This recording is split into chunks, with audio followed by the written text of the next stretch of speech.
बबुआ। का भौजी का कहत हो?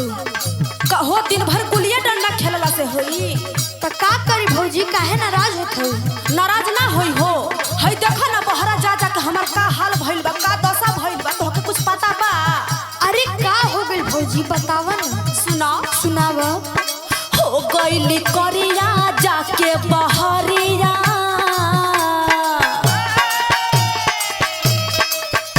अरे हो गइली करिया जाके बहरिया, मरद नियन हम खटली गेहूं भतार संगे कटली गेहूं।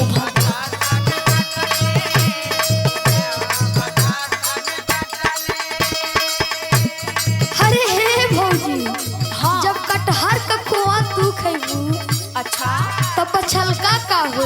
सुना हमार बात। सुनावा। गेहूं तू बेच बेच गहना गढ़ावलू, गेहूं तू बेच बेच गहना गढ़ावलू, नामे खोलवलू खाता त ये भौजी काहे दुखाता?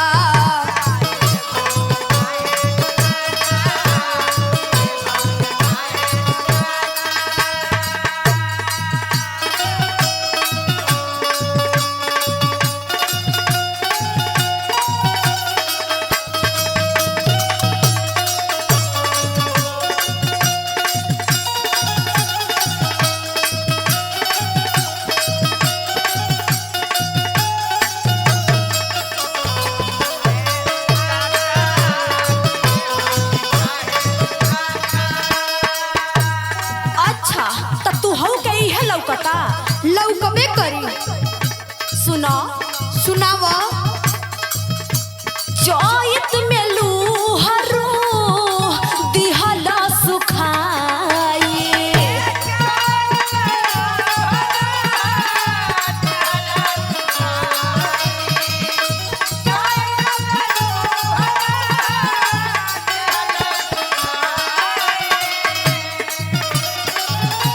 नैहर का सुख सब गइली भुलाई।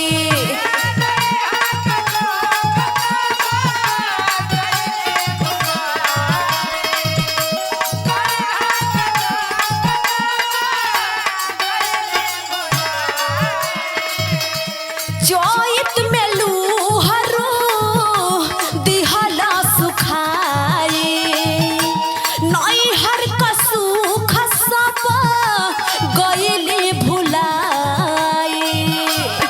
और सुनो सुनाव। लागेला घमवा जरेला चमवा,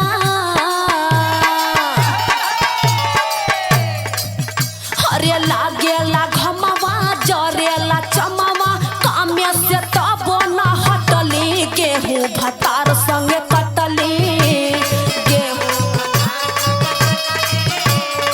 समझ में आवता? खूब समझ में आवता। हम ही नहीं, घर परिवार सभे समझौता। सुना हमार बात। सुनावा।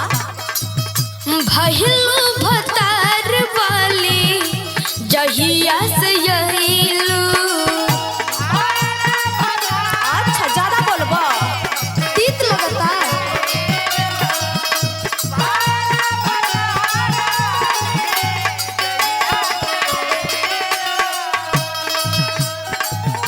सासू ससुर के सबके कहबू में कइलू, और ऐसा बात ना बा।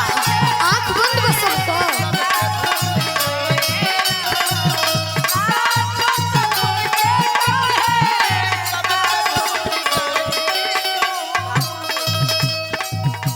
भइलू भतार वाली जहिया से यइलू, सासू ससुर के सबके काबू में कइलू, हमरे तू हाथावा पे ना थमावलू,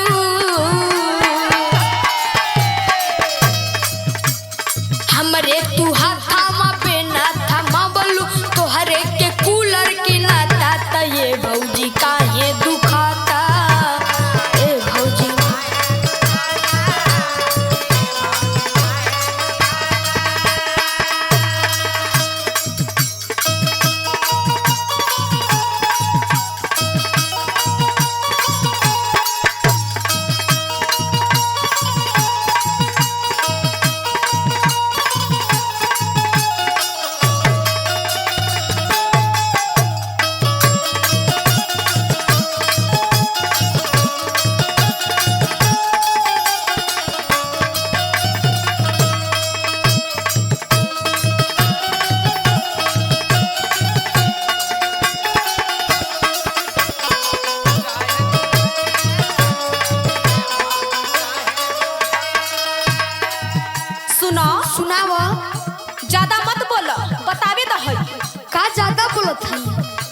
धमकी से हम डरा जाब?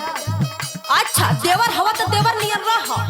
तो तू हो भौजाई हऊ तो भौजाई नियर रह। हमार बात सुना। सुनावा।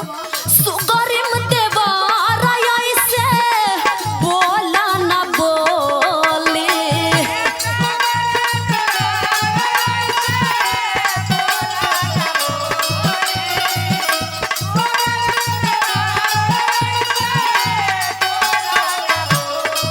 तू बोली के फेरा में बाड़ू। शिव ध्यान सगरो तोहार बोल दी है खोली। अच्छा कब का?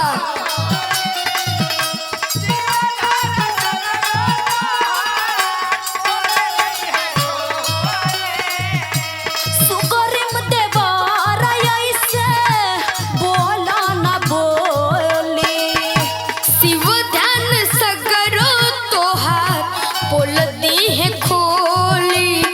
अंगुरी धरत में धैलू कलाई।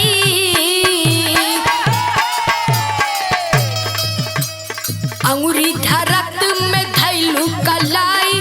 मन हमारो जाता त ये भौजी काहे दुखाता? ए भौजी काहे दुखाता?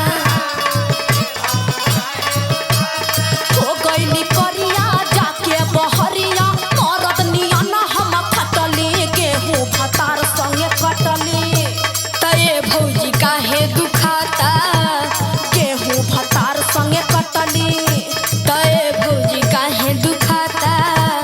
गेहूं भतार संगे कटली। त ये भौजी काहे दुखाता? अरे चल के जितना करतानी उतना तू कर।